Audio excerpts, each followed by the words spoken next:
Are these viral houseplants overhyped or absolutely worth it? That's what we're going to be talking about today in this video. Hi everybody, I am back home in the UK again and I am still getting over my jet lag, and so we're doing a nice chill sit down video. I've really been enjoying doing these tier ranking videos. I've done two previously and I've found them really fun. I think y'all have found them fun as well. And so we're going to be doing another one today, but this time you had your say as well. Today's pool of houseplants that we are going to be ranking are the viral sensations, plants that were like the it plant on social media. And I suppose we'll be talking about whether or not they're worth it. But I had y'all vote over on Instagram as well where you would rank these, and so we're gonna see whether what I think and what y'all think differs as well. But before we get into that, I want to say if you're new here and you don't know me already, hi, my name is Emma and I make houseplanty content all over the internet. So if you want to follow along with my houseplanty journey and maybe learn something along the way, stick around, watch some more of my videos, and subscribe to my channel. If you are not new here, welcome back. I really appreciate you returning. Now let's get into this. I've got my laptop here so we can rank. I've got my phone here so I can see what y'all have said, and we can go at these together. So we're using the same categories as normal, starting with absolute elite at the top, plants that I think are like magnificent, 100% worth it. You could not go wrong. And then we've got solid choice where they're really great, but you know, maybe something's bringing them down. We've got fine, I guess, which average houseplants, blah, which is just like, do I need it? And then the straight in the bin category, which I will say on this one was not an option for those of you voting over on Instagram because Instagram polls only has 4 options. And so I had to take one of them out. So I took out straight in the bin. We'll see how we deal with that down the line. Maybe it'll just look like I'm much harsher than y'all. Who knows? I feel like I am quite a harsh critic, so we will see. I've also made 2 of every plant in here. One that is the normal picture, that's what my vote is, and then one that's grayed out that says your vote on it, and that's what your vote is. Cool? We'll see how this works. I just wanted to have a little bit of fun today while I'm not quite ready to come back to normal life. Okay, let's start off with the first one here. We have the Monstera Thai Constellation. I absolutely love the Monstera Thai Constellation. Y'all know that. I've got my big one. I think that they're absolutely great. I love that the variegation is stable in there. I think they grow quite well. I did have some issues with root rot at the beginning, and I know they are susceptible to that, so I'm debating kind of between absolute elite and solid choice here. I kind of want to put it in absolute elite. I also have 2 of them. That's how much I like the plant, which is not something I normally do. I tend to only have 1 of each plant so I don't overcrowd my home, but I've got 2 of them, so I'm gonna pop it in absolutely. Let's see what y'all have said. Okay, the majority answer here was solid choice, which I think makes quite a lot of sense. They are really great plants, and I think for a lot of people, they work really, really well. Then we have the variegated Rhaphidophora tetrasperma. Do y'all remember when this one was viral because it was selling for $12,000 for like a 1-leaf cutting or something silly? Yeah, I am so glad we are not in that place anymore because I would never be able to afford one. And I have one now, and I do really, really like it. I think I'm gonna put it in solid choice because I think Rhaphidophora tetraspermas in general are really great, easy, low maintenance plants.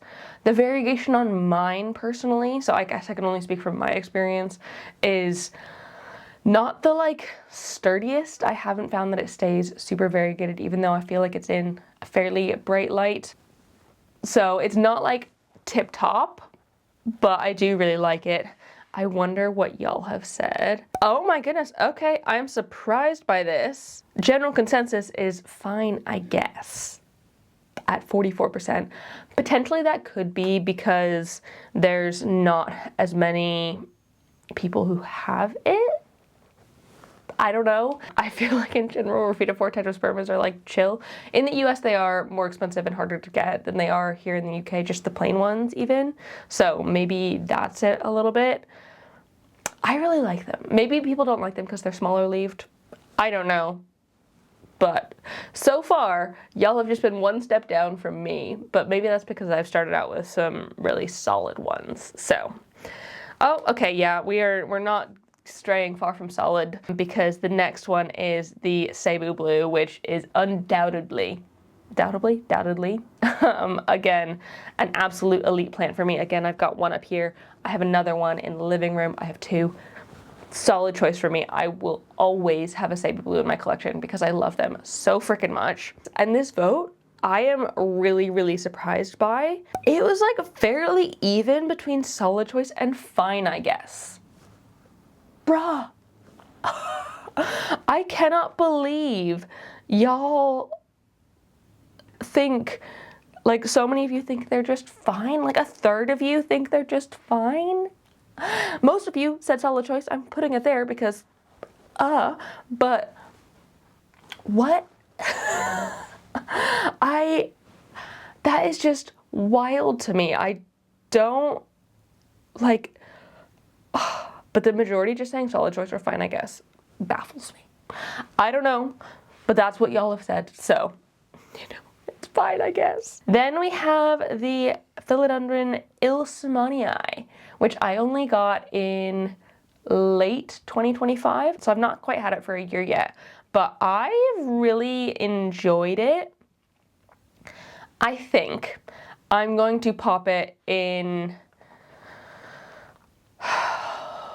It's really difficult because I really like it, but they are still expensive and they are still a little bit more difficult of a plant. Like, I definitely don't think I could put it in absolutely. I've not had it for long enough to know whether or not it deserves to live there. I think I'm gonna put it into fine, I guess, because I did live a lot of my houseplant journey without having one. I wasn't like upset about it. I think they are really beautiful and fun and I really like mine, but it is definitely a higher effort plant. You do kind of need to put it on a pole if you want it to size up. It does need fairly high light. I also have mine in a sphagnum moss, a dirty sphagnum mix, which is like more high maintenance than other plants I have. Oh, it's hard because I do really like it though. I'm keeping it in fine, I guess. That seems harsh, but you know, that's where we are. Okay, this is the first one we actually agree on. Haha. Y'all have also said fine, I guess here, which I do think makes sense. I think it probably is a little bit overhyped for what it is. It's just a shame that they are a little bit more on the finicky side. For me, personally, at least. And then we have the Monstera Albo, which I lusted after so much in 2020. It was crazy. And I still think they're really cool, but I'm putting them in just fine, I guess. I don't know if the variegation makes them more fun or less fun than the sort of plain Monstera, because it isn't stable variegation, and also it does cause the plant to grow slower and causes brown spots on the plant because like the white bits turn brown if you don't have like the right humidity perfect. And also my experience with Monstera albos have been with the Borsigiana as opposed to the Deliciosa albo, and they are much smaller growing. There's more internodal space. I don't think they look as good. I don't know if I just didn't have the right ones because I got them quite early on in the game, but I don't think that they are worth the hype. But y'all do. 39% of you said solid choice, so this is the first one where y'all think it's better than I do. But I think part of this is because I find the Tycon so high that it like marks the Albo down quite a bit in my mind. Okay, Philodendron Birkin, y'all know that I believe that this one goes straight in the bin. And so I'm going to put it straight in the bin. I really don't like this plant. I know that y'all couldn't vote for straight in the bin on this one. I did, however, receive some messages saying if I could put this one straight in the bin, I would. So I have to think that at least some of you might have put that if that were an option. I don't think they grow very well, they can revert. It's just not my cup of tea personally, and I think a lot of you agree, with 52% of the votes going for bleh. I think if y'all had the option, y'all would have put it in straight in the bin, because over half of the people said bleh. A lot of people said fine, I guess, as well, but the majority of y'all said bleh, and so I'm gonna, I guess maybe I could just ignore straight to the bin completely for the sake of my voting, just to keep us on the consistent playing field. So I'll move mine to bleh, and then yours can be in bleh as well, because it's just a bit of a bleh plant in my opinion, and yours as well. So I'm glad we agree. Then we have the Anthurium Dock Block Michelle. This gorgeous thing. I have only just gotten one, so I don't have like loads and loads of experience with it, but after having conversations with Dock Block about the Michelle specifically and his Anthurium hybrids in general, I would put it in a solid choice. One, I absolutely love the coloration on it. The like purple in there makes for a really lovely dark, almost black, gothy Anthurium leaf. We love. And also, he does breed them for like living in sort of as close to average home life as possible, so they don't need all that much, and for like vigor, he breeds them for vigor, and so I would think and hope that any Michelles out there would have that. That being said, they're still not super duper available to people yet, and so I wonder if that will have anything to do with y'all's votes on this. Okay, whoa. This is y'all's first absolute elite. Quite a few of you said absolute elite here. We're at 38%. Okay, that actually really surprises me. I'm like, yes and no, because I think they are fantastically beautiful plants, and those of you who have them really, really like them. If you're an Anthurium lover, you probably love the Michelle. I mean, yeah, I guess that makes sense. I'm surprised, but I think it makes sense. Then we have the Monstera obliqua Peru, which y'all know I do quite like. I don't have it anymore because I wasn't loving mine as much as I possibly could, but I still think that they are a solid choice. I think a lot of people could really love them. When it comes to fenestrations in sort of Adansonii, obliqua sense, I don't like them as much on the Adansonii, but I love them on the obliqua. I think it's because it looks more intentional because there's less leaf. I don't know why it makes sense, but it does. I also found that mine grew really, really well. So what did y'all say? Oh my gosh. That's a huge disparity. Y'all said bleh. What? Okay, 40% of you said bleh. Like, the majority of people did not like this. Interesting. That does surprise me. Oh, strange. This next one, y'all will not be surprised that I am putting straight in the black category as well, because it's the Philodendron Pink Princess. Y'all know I don't like them. And I'm pretty sure y'all voted the same on this one. 57% of you voting bleh. And like 26% fine, I guess. That's like 80-something% of you saying like, this plant actually kind of sucks. Agreed. Oh, the Anthurium warwickwianum. I find this one really difficult because I really like the warwickwianum in looks, but I think they are actually a lot more difficult. I don't know. I find them more difficult than several of the other Anthuriums I have, even though I find them more beautiful than a lot of other Anthuriums. I'm just putting it in the fine, I guess, category because they are not the easiest to take care of. I'm still struggling with mine. Who knows if it will continue to live in my collection. We will find out down the line. Y'all said absolute elite. 43% of you said absolute elite. What the heck? This is where like I feel like things are getting complicated. Because I guess if you get one and it's growing really, really well and like it looks beautiful, and I could understand why it would be on a lot of people's wish list. I feel like this one's kind of still on my wish list, even though I have one, because the one I have is not doing what I want it to. So it's like, I still want to have this plant. And that's probably the only reason why I haven't gotten rid of it. But it is so difficult to get right. It really needs precise humidity. I feel like mine has been cycling leaves massively, but y'all seem to really like it. So I guess that's all we have to go off of. Then we have the variegated Alocasia Frydek, which I am going to pop in solid choice. I would put it in absolute elite, but they are huge spider mite magnets, and that is so annoying. Unless you're like regularly keeping on top of it, you probably will end up getting spider mites on yours. I have gotten spider mites on mine previously, and I was able to treat it and it's been fine. It's been very resilient, but that's just something to be aware of. But I think that they are a solid choice. They grow so fast. The ones I've grown from corms are just like going crazy at this point, and so I love my Frydek for sure. And y'all agree, most of you actually said absolute elite, which I will take, because if it weren't for the spider mites, I'm tempted. Should I put mine up in absolute? No, stick to my guns. I don't need to change my opinion based off of what y'all have said. But like, also, I kind of agree. Begonia maculata. This guy, it's not rare or anything like that. It's quite common, but I think it's common for a reason. It is a staple for a reason. It is a solid choice.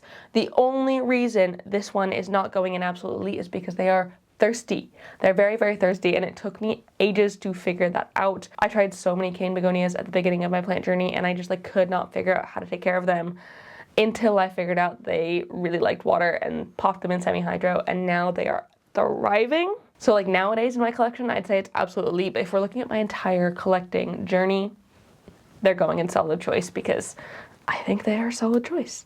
And yes, y'all agree. They're just fantastic plants, fairly low maintenance, and they can grow really, really fast, which is great. Up next, we have the Hoya linearis, and the thing with this one is I've never actually had one grow successfully for me, but I don't think that that is because I've done anything wrong. No, it's probably because I've done something wrong, but I think they're gorgeous. I've just not had much success. Part of that might be because I've pretty much exclusively tried to grow them from props as opposed to buying a big plant. I think down the line I would love to just buy a big plant of it. For now, I'm going to say fine, I guess. I don't think I've had enough experience with them, but also I've heard they're like really prolific bloomers, so it's going in fine, I guess. For now, y'all have said absolute elite though, so maybe this is another plant that I need to give a second chance, or probably more than a second chance to, like a fifth chance to, because y'all seem to absolutely adore it. Then we have the Philodendron gloriosum. If you've seen my last tier ranking video, you'll remember that it was in solid choice. I stick with that because I love the heart-shaped velvety leaves. I think it's a really good grower. It sizes up nicely. The one downside to it is that it's a crawler, and if I had more space in my home, I would absolutely love to have one again. But right now I don't, and so I can't really keep one properly in my home. Y'all have agreed with me and said that it is a solid choice too. So good. Okay, we're getting down to the last few here. Next up, we have the Monstera Esqueleto. I think I have to put this one into either fine, I guess, or bleh. I think I'm gonna put it down into bleh, because I really struggled with this one. I've had multiple and they would only ever give runners to me even when I had them on poles. That potentially could have been because I wasn't giving it enough light. This was quite a while ago. I was trying to grow them in my IKEA cabinet, and we all know that that wasn't giving my plants enough light until very recently when I changed things up in there. So that could be the case, and something about it just doesn't do it for me. Okay, lots of you said fine, I guess. A bunch said bleh as well. I'm not mad at that as an answer. I feel like we pretty solidly agree. I'm just being a harsh critic, so it's fine. Then we have the Hoya Wilburgraves. I absolutely love the Hoya Wilburgraves. I think that that can go into solid choice, I think. Mine took a hot minute to get going. but now it's blooming. So we're in a good place with it. It has been a couple of years, but I really love the splashy leaves on it, the silveriness. It's just a solid Hoya in my opinion, kind of like the pinnacle of what I want a Hoya to be. And a lot of you agree with that and put it at absolute elite. I feel like if you're a Hoya head, you would agree that the Wilbur Graves is quite high up there in terms of, like, I don't know, it's just an easy grower. It's part of the Carnosa family, which is like the most straightforward Hoya type, and it's got the beautiful silver variegation, so like you can't go wrong with it. Then we have the Euphorbia Lacti White Ghost. I'm popping her straight in absolute elite because they are some phenomenal plants. I have had nothing but an easy time with mine. It has grown so fast under grow light, which I love. If things can grow great under grow light, at least here in the UK, you kind of need that because we don't get amazing light most of the year, most of the day. So mine has been nothing but a brilliant time, and I would highly recommend it to literally anyone. And y'all agree with me. I like it when y'all agree with me. I feel like it means that I'm doing something right with mine and my collection. So yes, absolute elite for sure, 100%. Then we have the Monstera Burl Marks Flame. I really like the Burl Marks Flame. I think it is a solid plant for sure. So I'm putting it in solid choice. I really love the thickness of the leaves and the way the fenestrations work. I currently don't have one. I just don't think I have the right space for it right now, but I would love to get one down the line at some point if anything changes. Who knows? I'm also loving that they're becoming more available in like big box stores in the US. Waiting for them here in the UK. Probably won't be for another like 5 years, but you know, who knows? Y'all have just said fine, I guess.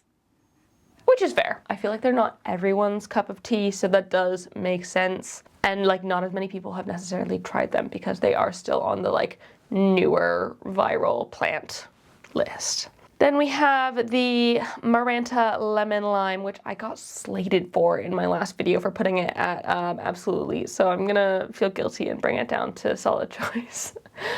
Y'all made some good points. They are a little bit pest magnets and they do require like higher maintenance than a lot of other plants, but they are really freaking great. I think they're gorgeous. I would have another one in an instant, so it's going in solid choice for me.